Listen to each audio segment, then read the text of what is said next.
Magandang gabi Pilipinas, live mula sa Pag-asa DWSD. Narito na po ang latest sa lagay ng panahon. Mga kababayan, yung binabantayan po natin na cloud cluster kanina ay na-develop na sa pagiging isang low pressure area. Kaninang alas 4 ng hapon, huli po itong namataan sa layong 780 kilometers silangan po yan ng Mindanao. Ayon kay Pag-asa weather forecaster Buddy Javier, ito nga low pressure area o LPA ay mababa naman ang posibilidad na ma-develop sa pagiging isang ganap na bagyo sa loob ng 24 oras. Pero sa ngayon, magdudulot po ito ng may hina hanggang sa katamtamang pag-ulan, partikular po dito sa may Caraga at Davao Region. At sa ating forecast ngayong araw po ng Lunes, tail end of a cold front, ang kasalukuyan nakaka-apekto dito po yan sa may Bicol Region. So sa Bicol Region, kasama po ang probinsya ng Aurora at Quezon, asahan po natin ang mga may hina hanggang sa katamtamang pag-ulan. Samantala, kasabay po nito ang pag-iral naman ng northeast monsoon o hanging amihan dito po yan sa may northern hanggang dito sa may central Luzon, kasama po ang southern Luzon. Kaya sa mga kababayan po natin dito sa Metro Manila,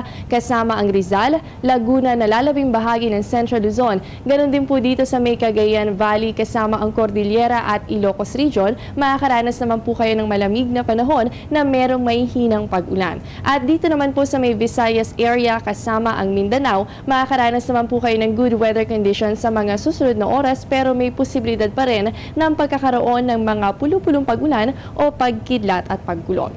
At mga kababayan, dahil patuloy po ang pag-iral ng northeast monsoon o hanging amihan, nakataas po ang gale warning ng Pag-asa, partikular po yan dito sa may northern o seaboards ng northern Luzon, kasama po ang eastern seaboards ng central Luzon. So sa mga areas na ito, asahan po natin magiging maalon hanggang sa napakaalon ang kondisyon ng karagatan. Meron po itong taas ng alon na nasa 3.4 to 4.5 meters.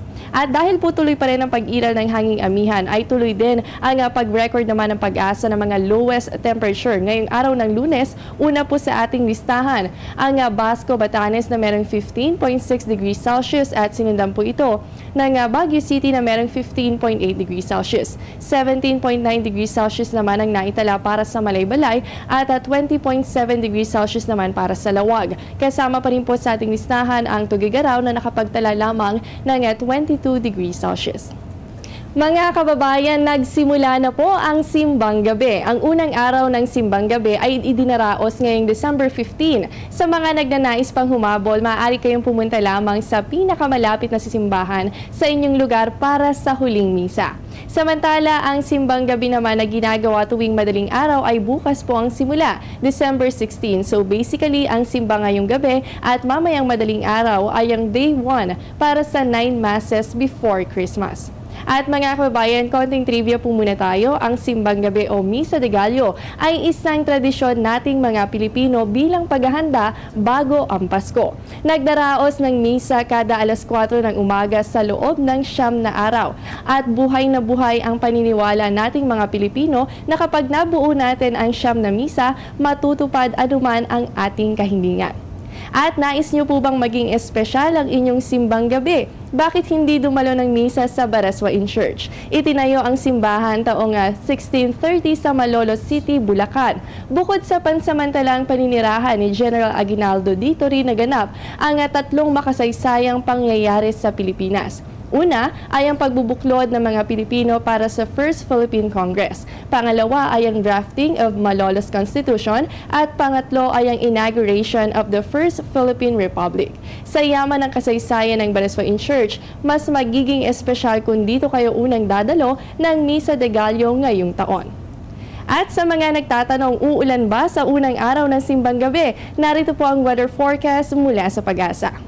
Para sa Luzon, asahan po natin sa Metro Manila ang agwat ng temperatura na nasa 23 to 29 degrees Celsius at asahan din po natin ang panakanakang pag-ulan. Asahan din po ang ganitong weather condition para sa Tuguegarao na merong 21 to 27 degrees Celsius. Sa Lawag, nasa 21 to 30 degrees Celsius at sa Baguio, asahan po natin dyan ng 15 to 24 degrees Celsius.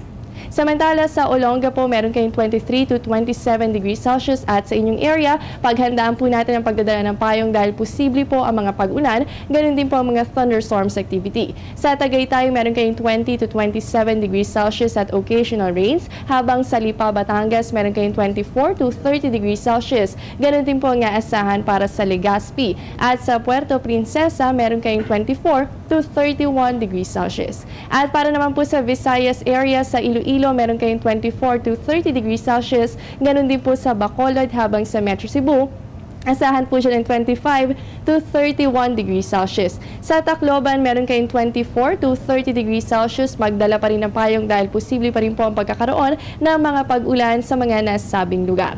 At panghuli na lamang po sa Mindanao, sa Cagayan de Oro, meron kayong 24 to 31 degrees Celsius. At sa Metro Davao, asahan po siya ng 25 to 33 degrees Celsius. Para sa Zamboanga City, meron kayong 24 to 34 degrees Celsius.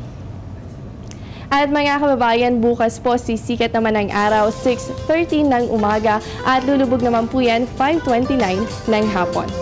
At yan po muna ang latest mula dito sa Pag-asa DOST. Manatiling nakatutok sa Panahon TV kung saan walang pinipiling panahon ang pagbibigay impormasyon. Ako po ang inyong nakasama, ang inyong weather body Jessie Basco na nagsasabing walang dadaig sa taong may alam at laging handa. Magandang gabi.